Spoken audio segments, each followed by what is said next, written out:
Et bonjour à tous, on se retrouve à bord de Saori et on a présentement fini notre manœuvre. Voilà, hier soir on est arrivé dans la nuit, on est resté en accord avec les marineros, on est resté toute la nuit au ponton d'accueil et le matin.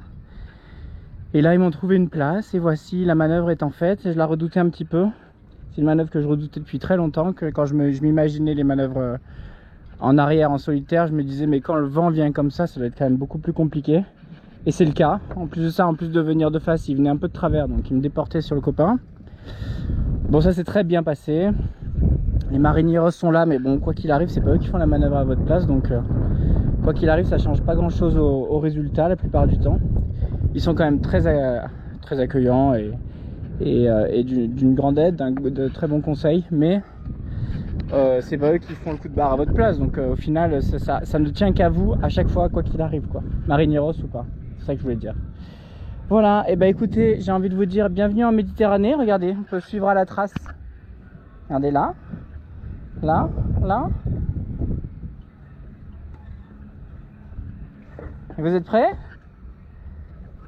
Bienvenue en bienvenue en Méditerranée, voilà.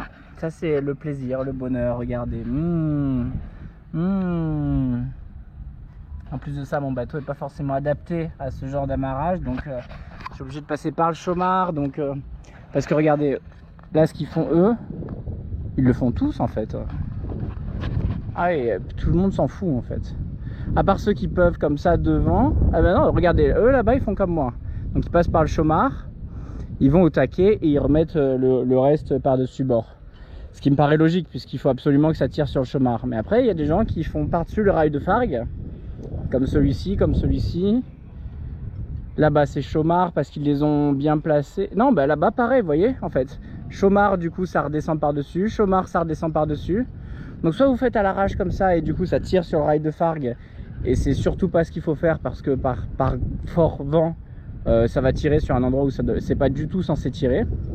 Après lui je pense qu'il avait même pas le choix parce que ces chomards sont tout petits et il aurait jamais pu passer ce gros bout dedans. Bref, nous on a un chômard où on peut passer le bout, donc forcément regardez la tension, ça part du fond, ça vient direct serrer contre le chômard et serrer contre le taquet, et à partir de là il n'y a plus de tension. Donc au final tout ce qui tire, ça tire sur des points importants comme le chômard et voilà.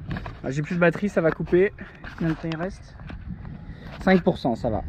Voilà, bah écoutez, un petit bonheur. Ça veut dire que tous les gros bateaux magnifiques là qui boivent du champagne à longueur de journée, à chaque fois qu'ils arrivent, c'est ça. J'ai du mal à y croire en fait. J'arrive pas Je comprends qu'on puisse pas faire autrement. Techniquement, les amarres elles reposent au fond de la vase, donc c'est forcément dégueulasse. Mais j'ai du mal, je veux bien qu'on puisse, le marinero puisse prendre une bonne partie de se pourrir les mains à votre place, ce qui n'est pas forcément mieux. Et puis après vous arrivez avec la gaffe peut-être, mais au bout vous arrivez forcément à ce stade, parce que moi encore le temps de tirer la pendille, je le faisais à l'extérieur. D'ailleurs ça dit que... Non, ça va encore, j'ai été propre, du coup je tenais bien à l'extérieur, etc. Voilà, on parle pas des chaussures non plus qui sont pourries, enfin je comprends pas. Je comprends pas. Là si vous voulez naviguer tous les jours, ça veut dire quoi? Que tous les jours il faut nettoyer le bateau avec de l'eau douce, qui plus est, puisque c'est de l'eau des pontons. Bah après je peux prendre un seau d'eau de mer déjà pour commencer. Mais bon, c'est pas fou quoi. C'est pas fou. Regardez le massacre. En 2 minutes, hein, en 2 minutes. Regardez ailleurs comment c'était. Hein.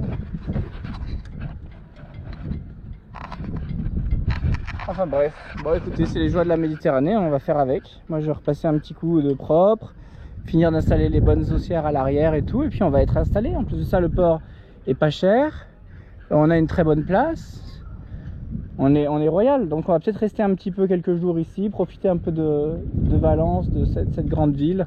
On va voir ce qu'il en est. Voilà, j'arrête de parler, il reste 2%. Je vous embrasse. C'était juste pour vous montrer les joies de la Méditerranée.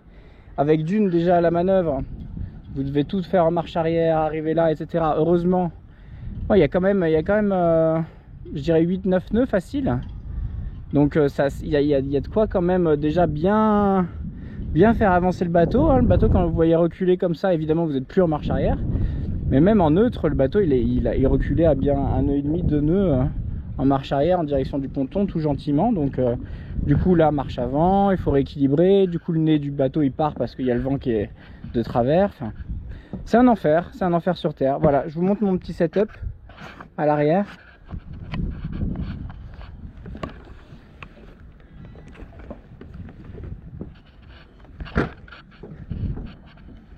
Voilà. Allez, 1% de batterie, je vous laisse. Des bisous.